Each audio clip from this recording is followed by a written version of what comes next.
ओम शांति। जहां चाहा वहां रहा। Where there is will there is a वे।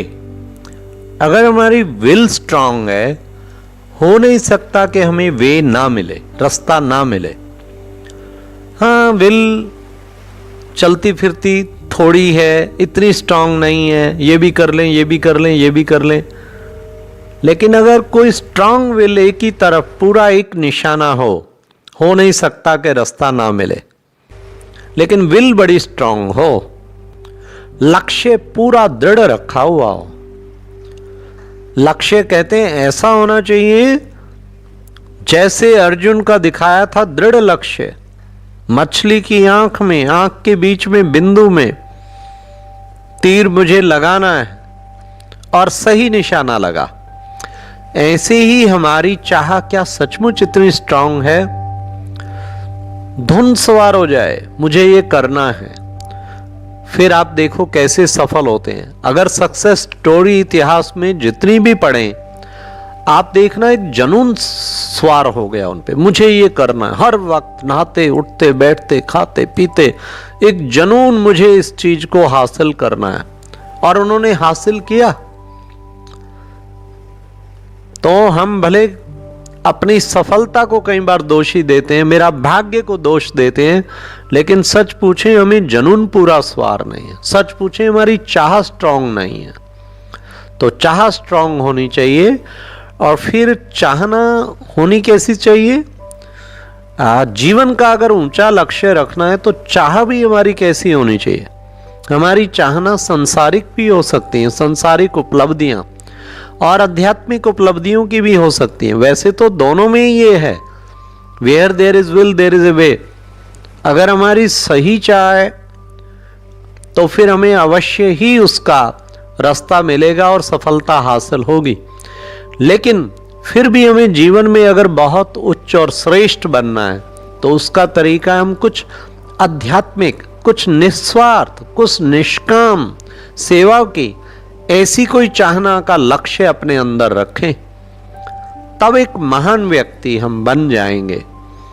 इसलिए लेकिन उसके लिए पूरा दृढ़ संकल्पी, केवल चाहना रखने से कुछ नहीं बनता। फिर मैंने उसके लिए एफर्ट कितने किए।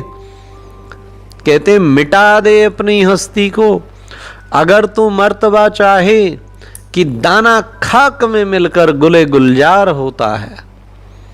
अगर तुम कुछ हासिल करना चाहते हो, सक्सेस प्राप्त करना चाहते हो, तो तू फिर मिटा दे अपनी हस्ती को, अपना सर्वस्व उसकी प्राप्ति के लिए कुर्बान कर दे।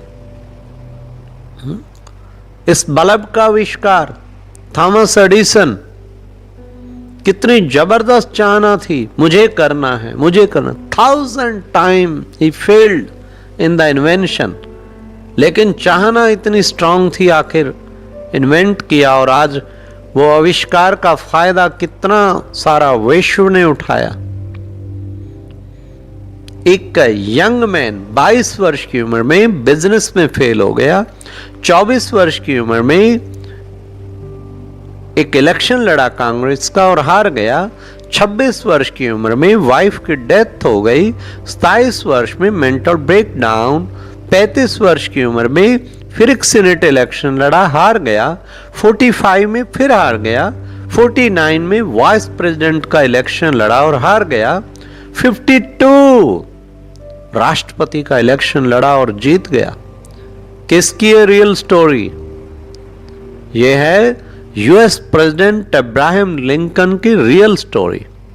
इसे कहते हैं जहां चाह वहां रहा। फेलियर फिर असफलताएं मिली, परवाह नहीं की, उससे बड़ा अटेम्प्ट, उससे बड़ा अटेम्प्ट, उससे बड़ा अटेम्प्ट, और अल्टीमेटली उसने इतना हाई स्टेटस प्राप्त किया।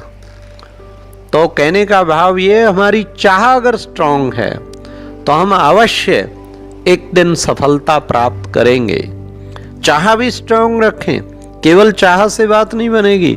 फिर बताया एफर्ट भी पूरा करें, प्लानिंग भी प्रॉपर करें उसकी, फिर सक्सेस की माला फिर आपके गले में पड़ेगी।